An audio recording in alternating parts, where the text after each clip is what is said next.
Okay, so everybody wants to hear about my new Bible. Okay, I want to tell you about it. So if you follow me, and I've really stopped sharing a lot of even my Bible activity because I kind of feel like it was starting to not be my own anymore, and that was really bothering me.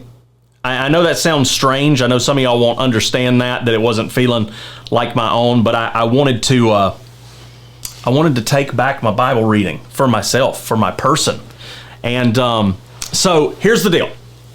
I last year got into a Schuyler NASB wide margin, which is great, by the way. It's a great Bible. Got it recovered, Paul's Leather Company. I love Paul's Leather Company. I highly recommend them. There's an intangible factor to what they do to a Bible.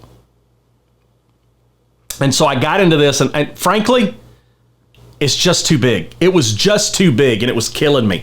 The size was just killing me. I just didn't want to do anything with it. And one of my cardinal rules for Bible reading is that you need to enjoy holding your Bible in your hand. It's really important. And so I had gotten into the to the Schuyler Wide Margin, which again is an excellent Bible. It's just thick, thick, thick.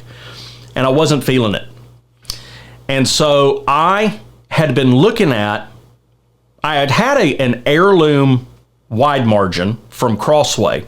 I actually have two of them. I had a third one and I gave it away. And as a gift to someone.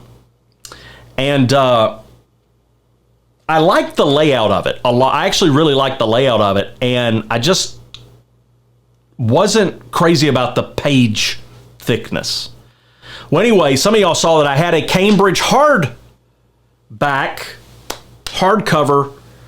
that I also had recovered from Paul's. I loved it, but I always struggle with the Cambridge.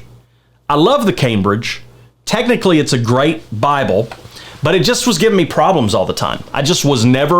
I'm never totally comfortable with it for a myriad of reasons. And then I found something that is out. They have discontinued it, but I found some.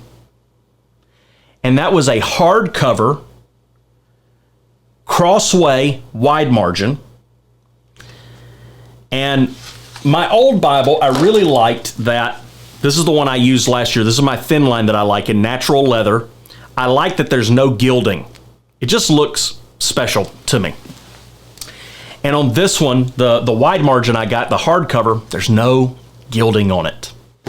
I love it. So I tried it out for a little while. Bought one, tried it out. Really liked it. Sent it up to Paul's Leather Company. They, in exchange, he's been really gracious with me because of all the attention we've brought to them. He covered it, sent it back to me, and never sent me an invoice. How about that? But I had that Bible covered in the bison color. I love it. It's just the right thickness. The page size is working really good. I'll hold up a page. This is from this morning, so you can see. So I'm in a little bit of a different schedule with my Bible reading because I had a little bit of a hitch there with that Bible in the beginning of the year. But I'm loving this Bible so much that I actually bought, I think I bought 20 of them. I'm not giving them away because they discontinued it. So I bought 20 of the hardcovers, and I have them in storage. And so whenever I fill this up, I'm ready to go into another one. So I should be good for the rest of my life using this particular Bible. That's my plan right now. So that is what I'm doing with my Bible.